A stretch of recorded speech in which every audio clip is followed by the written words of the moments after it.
Hey everyone, this is Elenbaas from Nightlight Astrology. Happy Friday, everybody. Today we're going to take a look at the Sun opposing Uranus, which will be happening tomorrow. Of course, today is the full moon conjoined Uranus. If you missed the video that I did yesterday looking at today's full moon, be sure to go back and check that one out. Today we're going to be looking at the Sun-Uranus opposition that is following right on the heels of the full moon. The Sun-Uranus opposition takes place tomorrow. So we're getting out ahead of both of these by doing them a day before the event, which I think helps us to be a little bit more prepared and aware of the transit as it's coming through. So that's why we do it in that order. Anyhow, that is our agenda for today. I've got 5 themes for you to watch for given the Sun Uranus, which are going to be a little bit different than our discussion of the full moon in Taurus conjoined Uranus that we did yesterday. So anyway, before we get into it, as always, remember to like and subscribe. It really helps our channel to grow. We really appreciate it if you do that. It helps everything we do. So you can find transcripts of any of our daily talks on the website, which is nightlightastrology.com. And I want to take you over to the website right now because today is the very last day that you have to register for our upcoming program, which starts tomorrow. So tomorrow's Ancient Astrology for the Modern Mystic, our first year class in Ancient Hellenistic Astrology begins. It's not too late to join us. Click on the first year course and you will learn more about the program. There's a little informational video that I've tagged on to all videos during enrollment season that you can see after today's content is over. There's need-based tuition if it will help. And tomorrow we begin a really nice election as Pluto is entering Aquarius. So we have this is a really nice election under which to begin an apprenticeship with that planetary action, as well as Uranus into Gemini in the year ahead. So I hope to see some of you in classes soon. You can also check out under the live talks page, my talk next week on Pluto and Aquarius, November 21st. If you can't attend the live webinar, we send you the recording afterward. And then be sure to check out our new need-based astrology reading service. This is a service that we provide for people to make sure that we have different tiered pricing so that people are not priced out of receiving astrological consulting. We have some of our staff, our tutors, and some of our alumni at different tiers of pricing to hopefully make astrological readings a little bit more accessible for everybody. And we have all of you to thank for that service because over the past 2 years, we were able to build out our infrastructure and our staff and build this program. So that is thanks to all of your support of our Kickstarter, which begins again on Monday. On Monday, you will hear me trying to rally support for the last 40 days of the year to support our channel. We're going to see if we can break last year's backer total, and there will be a ton of things on sale. You can also pick up as rewards for your donation to the channel. And so look for that on Monday. All right, now let's turn our attention to the real-time clock. Here we go. So we can see that as the weekend is coming through, here's Friday, November 15th. The sun is about a degree or so away from the opposition to Uranus, just as the full moon is coming through. Let's advance this by a day, and we'll see that by tomorrow afternoon, the sun is just less than half a degree away from the opposition. And by Sunday, it will have almost entirely passed through. But you could take today, tomorrow, Saturday, the 16th of November, and Sunday, the 17th of November, as the range within which you are most likely to see the expression of this astrological transit. Now, what does this transit mean? A little bit different than the full moon conjoining Uranus and Taurus. We have 5 themes to watch for that are unique to the sun and Uranus. So number 1 would be changes of direction, intention, or purpose. The sun as the main symbol of ambition and purpose and destiny for thousands of years in astrology is a symbol that we can look to for in our birth chart, for example, for the kind of narrative arc of a lifetime. What are we here to do? What are we here to become? You know, just like the acorn has the oak tree in potential, each of us have a kind of image or a mandala of images that are unique to our sun's sign and house position, aspects being made to the sun that tell us the story of a life. That there are so many different ways of looking at our life story and our destiny in a birth chart, but one of the main arcs that we follow is the arc of the sun. Just like the sun rises, culminates, and sets, our lifetime takes on something like a narrative arc, the arc of a book or a movie. And so we look at the sun to get an understanding of what it is that we seek to become. What are our intentions? Not just one, but multiple. What are our purposes? Multiple. What does our life direction look like? What kind of themes and area of life will become a major concern and importance for us? With the sun opposing Uranus, there are opportunities for major shifts or revisions of focus or purpose or intentionality. Uranus is a god of rapid, sudden transformation and the unexpected shifts and erratic, creative, original movements. Usually, when they come in contact with the sun, are a pretty good match. It is as though moments of greater originality and moments of, excited creativity happen when the sun and Uranus get together. Broadly speaking, when it comes to the everyday sense of purpose that we live with, maybe not as big or as broad as the arc of a whole lifetime, but just what are we doing? What are we interested in? What actions are we taking? What intentions are we following around right now? Well, when the sun hits an opposition to Uranus, it is as though we have an opportunity to revolutionize, adapt, or suddenly shift or change directions, direction, focus, intention, and purpose. And that is one of the greatest things about this, is that as life goes on and we evolve and things unfold, we can always change our mind. We can always adapt. We can become flexible. Something new can catch our attention and our interest. And we can say, you know what? I was thinking I was going to do this, but now I see something a little different. I'm going to do this. So that kind of aha moment of almost like the little lightning strikes that we associate with Uranus that come and tap you, like they strike you right in the middle of your genie in your brain. The little daimon that lives in you gets woken up out of bed and goes, aha, now something new, a little something different. Let's shift just slightly in this direction or that direction. And so twists of fate and plot are always associated with Uranus and a full moon in Uranus, which we talked about as circumstances in the environment, in the realm of fortune suddenly shifting. But these shifts can also affect us in terms of what our conscious intentions, actions, desires, and purpose looks like. Number 2 would be challenges to and from authority figures. So the sun, often emblematic of fathers, leaders, kings, queens, rulers, CEOs, anyone that has that kind of like the head of state or the leader or whatever, a paternal figure often, but could also be anyone that is a luminary, a teacher, or someone famous, whatever. There can be direct challenges to or from authority figures with this transit, because Uranus is signifying of rebels and rebellion, revolution and defiance, and the sun will often be the figure with whom the polarizing revolutionary energies are constellating around. I resist my boss. I reject the instruction I'm given. I break the rules. Even the sun as an emblem of like order or law. The kings and queens are often seen as literal manifestations of the law of God or the universe. Like think of like Hammurabi's code and things like that. You have a sense of breaking from the law or of rebelling or directly defying something that is controlling or authoritative, maybe for good, maybe for bad.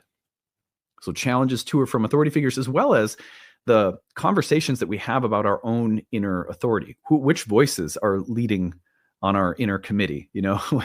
What kind of voices of authority do we have within, and are they healthy or unhealthy? Are we doing some rebelling within ourselves?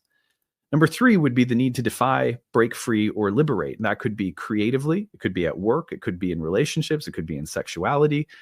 Any way in which there needs to be a major shift in the plot such that we defy conventions, break free from rules or structures or traditions or habits, liberate pent-up or stuck energy.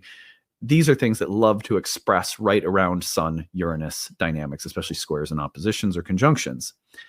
Number 4 would be sudden, erratic changes and revelations, like the little lightning strike. Sometimes Sun-Uranus dynamics just express in terms of, especially with the full moon in Uranus as well, Uranus conjoined as well, right? Around the same couple of days. Plot twists, erratic changes, unpredictable elements that come in and create an understanding we didn't have before, an idea we didn't have, a sense of direction or purpose that's new, or just a complete feeling of freedom where something was stuck or pent up.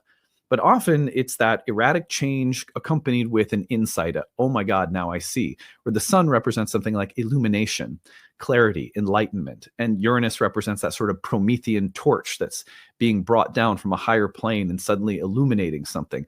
Now, that illumination might come through erratic or disruptive events, but nonetheless, it illuminates, it clarifies, it brings those aha moments.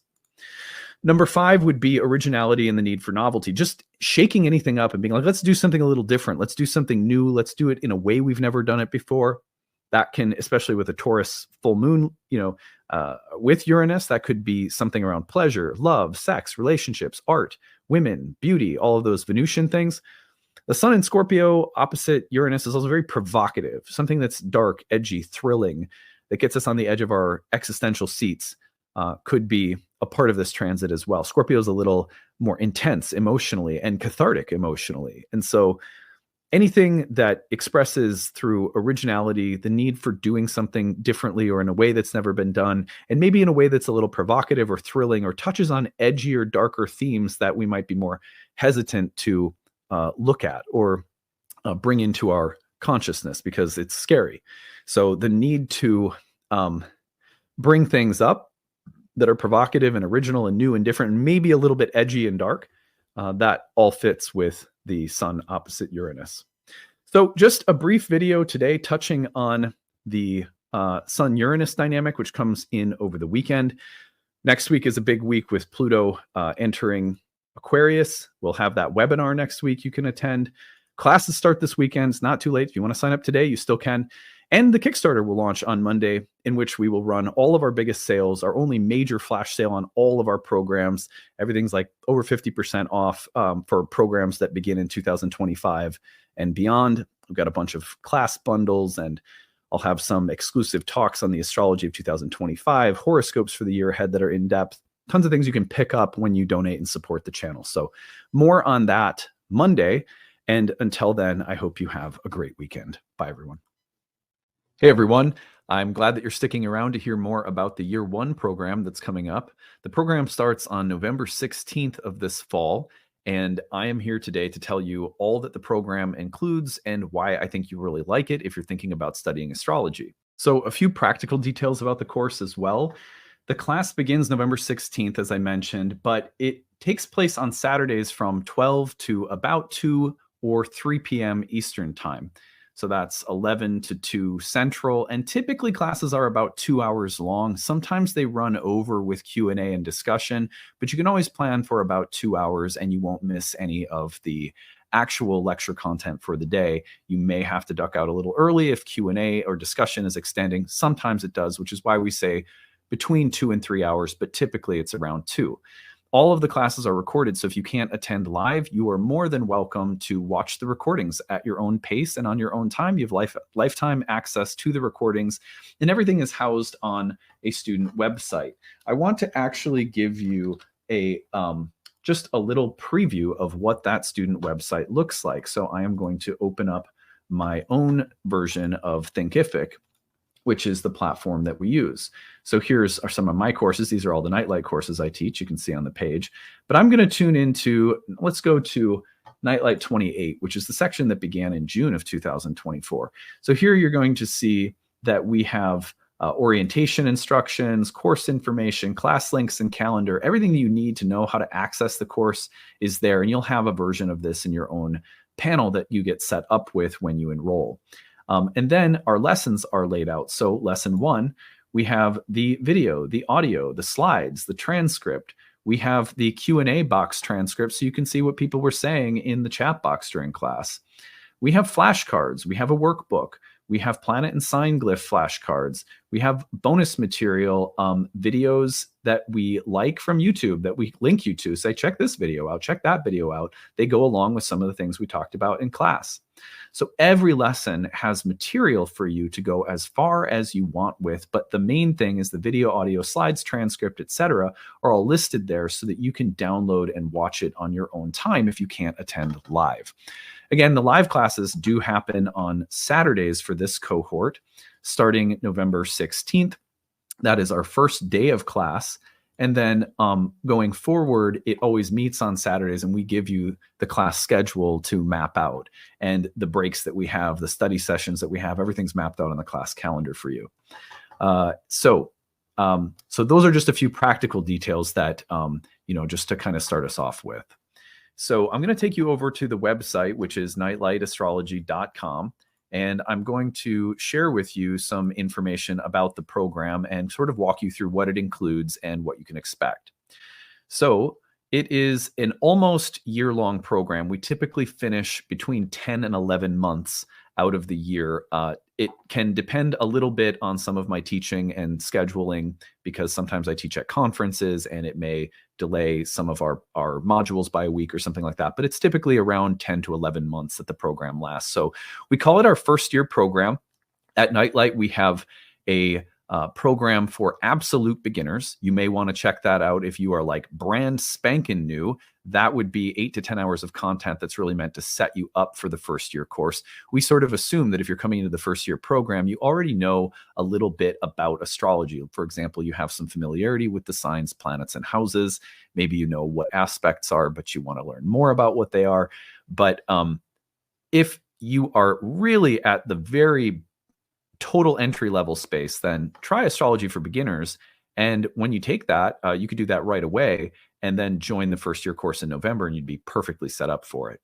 But anyhow, in this program, over the course of about a year, we work through 30 lessons that I lead.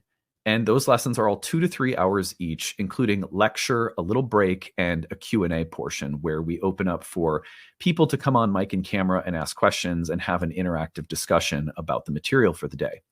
The program is broken into modules that cover a variety of topics in ancient Hellenistic astrology.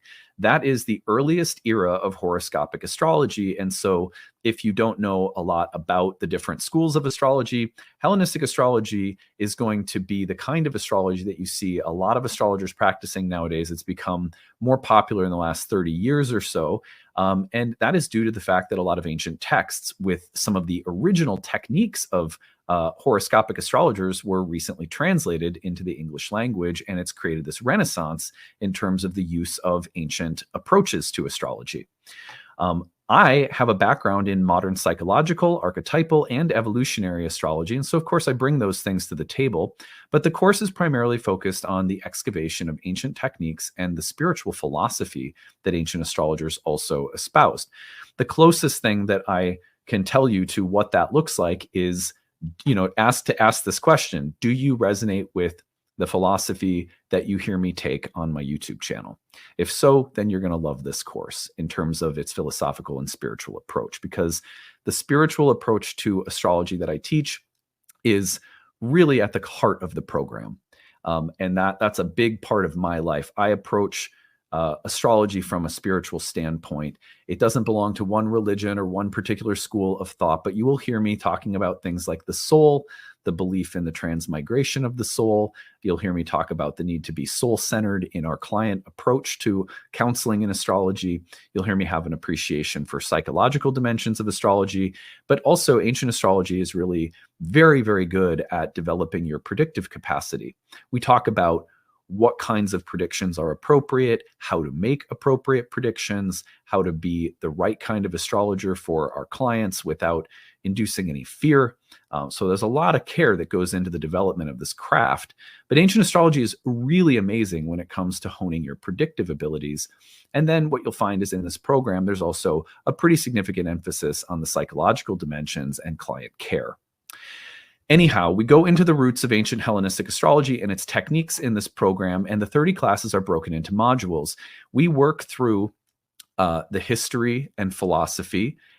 We work through planets, houses, signs, aspects, essential and accidental dignities, and then we get into approaches to the delineation of natal charts. And then at the end of the program, almost a third of the program is dedicated to live client readings, where you're going to see me meet with a person and apply what we've been studying for an hour-long reading. We take a break, we come back, and then we workshop. how did I do that? Why did I make these choices? How did I handle this or that came up in the reading? And it becomes easily the favorite part for most students of the entire program, because by that point, you've got so much theory that you're really ready to see it put into action. We alternate those live client practice sessions with hands-on practice, where students get to bring chart questions into class that we work on. And that's also something that most people really love. A lot of people will look at the curriculum and say, well, I already know planets, houses, and signs and aspects and dignities. But not if you haven't studied Hellenistic astrology, because the approach that ancient astrologers had to these topics is vastly different from the approach that modern astrologers take. So you will be, in a sense, relearning basic things in a brand new way. And I think a much more enriching, deep, and philosophically clear way. It's really nice to know the why behind things. This program, and Hellenistic astrology in general, is very good at helping you understand the why behind everything that we do. Also, it's really important to participate when you study astrology in a living lineage. So one of the reasons I don't let people jump ahead to my second or third year programs is because I want you to be entrained to a lineage, a particular way of doing things that comes from an astrologer who has a very living, busy, active practice and who has had teachers themselves. I think that's important for astrological learning. That's the model that my own learning take, and so that's what I really want students to take away from my programs. Anyhow, so all of that aside, the second year program focuses, after we build our understanding of the basic delineation techniques of birth charts, in year 2, we move into timing techniques, which is all about when the karma of a birth chart is going to be active and expressing itself throughout the course of a lifetime. That's year 2. Year 3 focuses on the development of counseling skills at a much deeper level.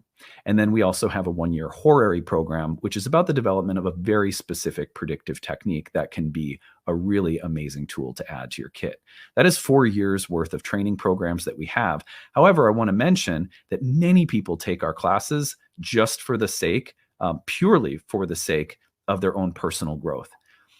Taking these programs is very much like being taught how to utilize a technology that for yourself will be deeply useful for the rest of your life, and maybe for close friends or family members around you.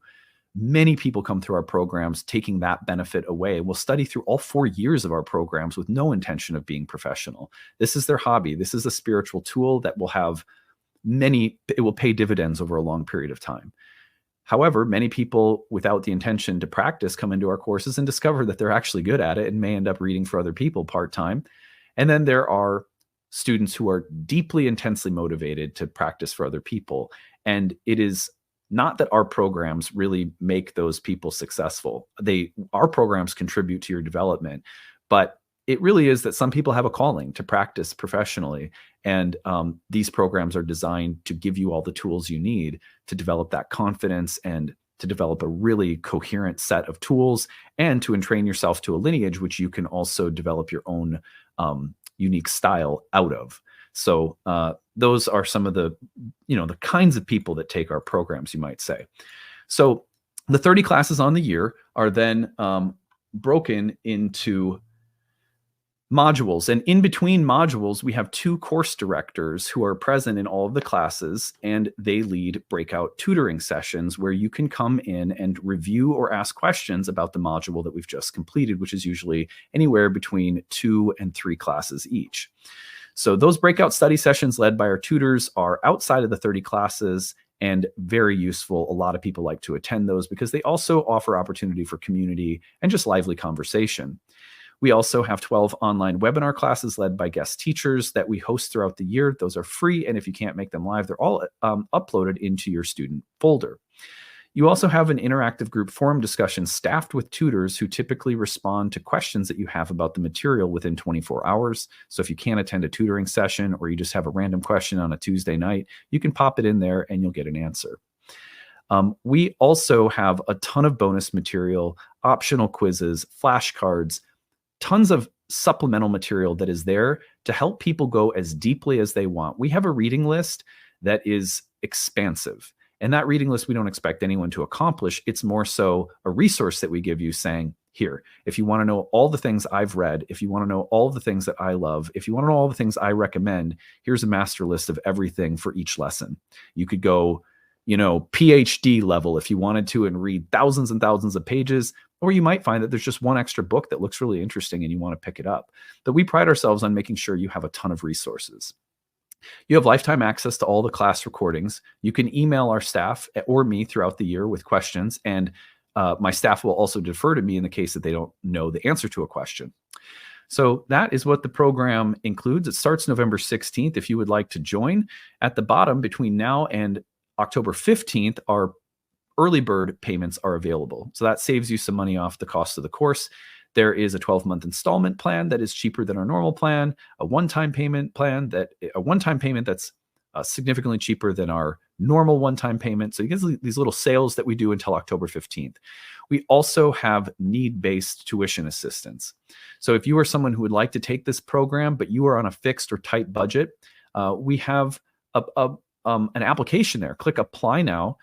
Just tell us what you need. We give a range. We say between this dollar amount and this dollar amount, what can you spend? And then we set you up with a plan for that tuition number per month. And that is available for anyone. We ask people to apply early because those spots are limited, but we are really accommodating. We try to make sure that nobody's priced out of a spiritual education. Like, this topic should be very accessible for people because I believe that the divine is speaking through the sky, and like anyone should have access to understanding what it's saying, right?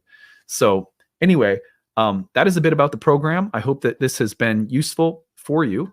If there are any questions you have, you can look over the curriculum content on the page, on the year one page. There's more information there. Check out the FAQ section for more questions. Email us info@nightlightastrology.com. And I hope to see some of you in class soon. I think this is going to be a really powerful program because it's also starting right as Pluto's moving into Aquarius. And within the year, we're going to have a Uranus-Pluto trine with Uranus in Gemini. These Aries signatures and the connection between Uranus and Pluto make for a very powerful year to advance our understanding of astrology. So it's a great election year for studying, and I hope to see some of you in class soon.